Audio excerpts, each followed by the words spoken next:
정치한수 임명진 전 자유한국당 비대위원장과 함께 정치 현안 살펴보겠습니다. 안녕하십니까? 네.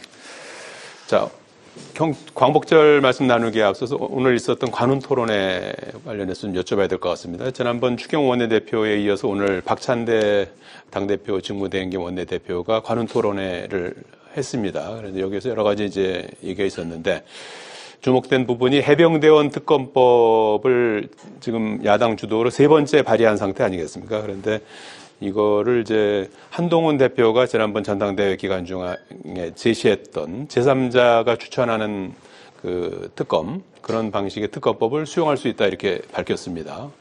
그래서 한동훈 대표는 여기에 대해서 그렇다면 또 이를 제보 공작 의혹이 필요한지 이런 부분들을 이제 포함해서 당내 의견을 수렴하는 절차를 진행하겠다 이렇게 이제 밝혔습니다. 그래서 접점이 찾아질 수 있을까 이제 많은 사람들이 관심을 갖고 있는 것 같은데 이 부분은 어떻게 좀 타협점을 찾을 수 있을까요? 그 한동훈 지금 대표가 그 말을 한 거는 말씀하다시피 지난번 그 전당대회 기간 중에 한 얘기거든요. 대표 때 한 얘기가 아니니까 대표 때 한 얘기와 전당대회 기간 중에 한 후보가 했던 얘기는 상당한 무게의 차이가 있는 것 같아요. 지난번에 그 추경호 원내대표의 그 발언을 보면 공수처 수사해서 그 결과가 미진하면 그때 하겠다. 뭐 그거는 사실은 그동안의 일관되게 유지해왔던 국민의힘의 그 입장이었던 것 같아요. 당내 의견이 그렇게 좀 갈리고 있죠. 뿐만 아니라 윤석열 대통령 자신도 뭐 공수처 수사 중이니까 그때 미흡하면 내가 앞장서서 나서서 특검하겠다 뭐 이렇게 얘기를 했기 때문에 그 일종의 국민의힘의 그 공식적인 입장 뭐 이제 그런 거기 때문에 이제 한동훈 대표가 지금 좀 난처하게는 되긴 됐는데 자기가 한 말이 이제 그래서 뭐 이런저런 지금 토를 붙이잖아요. 뭐를 하는 경우에 못 하겠다 뭐 이런 토를 붙이는 걸 보면 결국은 자기도 이 국면에서 좀 빠져나가기 위한 하나의 방법이지 않을까 그렇게 생각을 하고 저는 그 박찬대 원내대표가 그런 말을 했다 하더라도 국민의힘이 받기가 상당히 어려울 거고 한동훈 대표가 당을 설득하기가 상당히 저는 어려울 거다 그렇게 보고 있습니다. 알겠습니다. 의견 수렴을 해본다고 하니까 어떻게 이제 결론이 나는지 살펴보도록 하겠습니다. 의견 수렴 해보면 아마 같을 겁니다. 공수처 수사니까 끝난 다음에 미진하면 하자 뭐 이렇게 의견이 수렴이 되지 않겠습니까? 한동훈 대표 어떻게 보면 정치적 시험대에 이제 섰다 그렇죠. 이렇게 이제 보이는데요. 살펴보도록 하겠습니다. 자, 어제 광복절 경축식이 이제 어떻게 보면 뭐 이렇게 쪼개져서 행사가 치러졌습니다. 초유의 일이라고 합니다.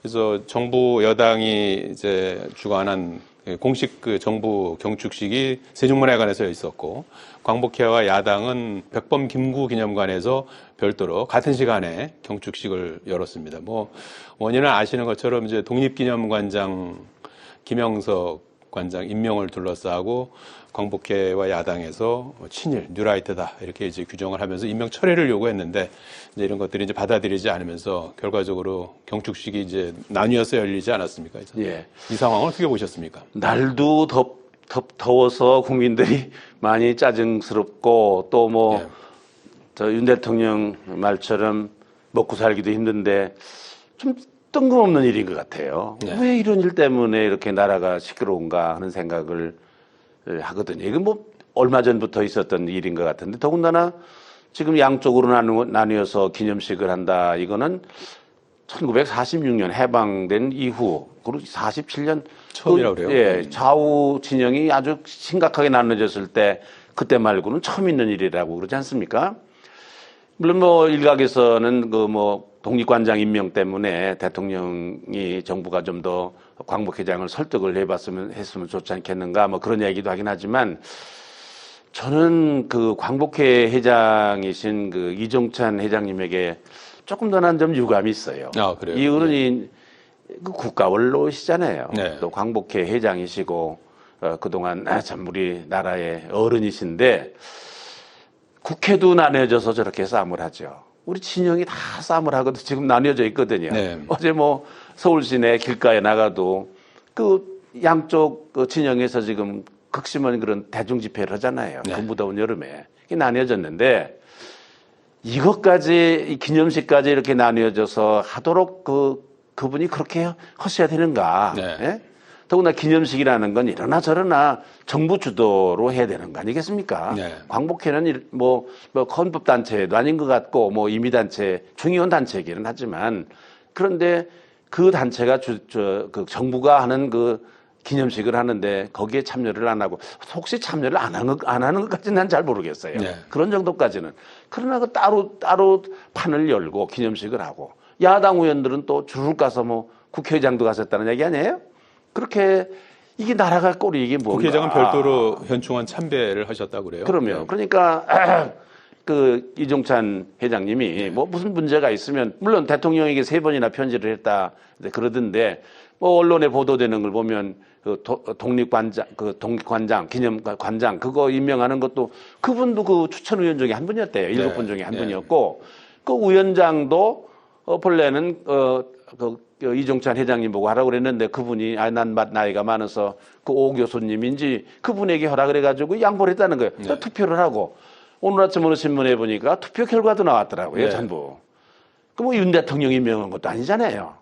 그렇게 해서 보훈처장에게 추천을 하고 추천위원회에서 아니 광복회 분들이 들어갔거든요. 이종찬 회장님 자신이 들어가셨거든요. 네. 그 불만이 있다 하더라도 그거는 뭐 그 절차가 있는 거 아니겠어요. 네. 다 추천위원회에서 추천이 됐고 그런 거를 어떻게 이렇게 뭐 대통령인들 그거를 무시하고 하는 것이 이건 대통령으로서의 또 권한을 너무 남용하는 거 아니겠습니까? 뭐 여러 가지 이유가 있을 텐데 또 뭐 이분이 국정에 오래 참여를 하셨던 분인데 그런 사정을 좀 이해를 하셔서 또 해결하더라도 나중에 좀 잘 해결하실 일이지 기념식을 나눠서 하는 이런 초유의 일을 벌리신 거는 정말 좀 우리가 많이 그분에 대해서 뭐 실망할 수밖에 없는 그런 상황이었던 것 같아요. 네. 난 좀 섭섭하게 생각했어요. 아니, 이 어른이 좀 나눠진 진영을 또 민주당에도 계셨잖아요. 네. 옛날에 여권 민정당에도 계셨지만은 네.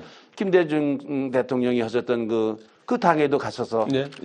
하셨잖아요. 그렇습니다. 그러면은 양 진영을 아우르실 수 있는 분이고 지금이야말로 뭐 윤 대통령과의 개인적인 관계라든지 또 자신이 국가의 원로로서 또 광복회 회장으로서의 그 자리라든지 그 양 진영을 잘 아우를 수 있고 좀 그 통합을 가져올 수 있는 역할을 하실 수 있는 분인데 오히려 어제 같은 경우는 그 한쪽에 이렇게 오히려 그렇게 하시는 걸 보고 많은 국민들도 실망을 하셨으리라고 생각하고 저도 참 굉장히 유감스럽게 생각이 됐어요. 어쨌든 뭐 경축식이 그렇게 됐는데 근데 독립기념관장 자리는 계속 할 수 있는 겁니까? 이렇게 좀 여전히 반대하는 그 목소리가 아니 뭐 큰데요. 독립기념관장 이종찬 회장님이 반대를 하시는 이유를 보면 야당에서도 타당하지는 않은 것 같아요. 야당에서도 뭐 뉴라이트라고 그러는데 난 뉴라이트가 잘 뭔지 모르겠습니다. 그 뭐 7가지 기준이 있는데 그 중에 이승만 대통령을 건국 대통령이라고 하는 거는 그런 사람은 뉴라이트다. 아니 어떻게 대통령이라고 건국 대통령으로 안 할 수 있습니까? 1919년이라고 한다 하더라도 그때도 초대 대통령 임시정부의 초대 글쎄요, 대통령이 이승만 대통령이에요. 48년에 초대 대통령도 이승만 대통령이에요. 아니 건국 대통령으로 1919년에 건국에 있다 하더라도 건국 대통령이고 48년이라 하더라도 건국 대통령이고 어떻게 그런 말하는 사람은 그 뉴라이트가 잘 뭔지 모르겠습니다만 나쁜 의미로 쓰여지는 것 같아요. 어떻든지 간에 좋지 않은 의미로 쓰여지는 것 같은데 어떻게 그거를 그런 사람들을 뉴라이트다. 그리고 또 뭐 기록에 나온 걸 보니까 이 그 김 관장이 새로 이번에 독립기념관장이 된 분 이분도 얘기가 국부들이라고 해야 된다고 그러는 그런 주장이래요. 그러니까 이승만 대통령이든지 김구 선생님이든지 우리가 국부들이다. 건국의 아버지들이다. 이렇게 칭하는 것이 부르는 것이 옳다. 이 어떤 저서에 그렇게 썼다고 제가 읽었어요. 그런데 애국에도 보면 건국의 아버지들이다. 뭐 그러잖아요. 그럼 꼭 한 개인일 필요가 없는 거거든요. 우리 건국 오는데 뭐 어떤 분이 뭐 아주 두드러지게 지도적인 역할을 하시는 분이 계시긴 하지만 한 분이 나라를 독립을 이룬 건 아니잖아요. 얼마나 많은 분들이 고생을 해서 이뤘으니까 사실은 건국의 아버지들이다. 뭐 그게 맞는 말인 것 같아요.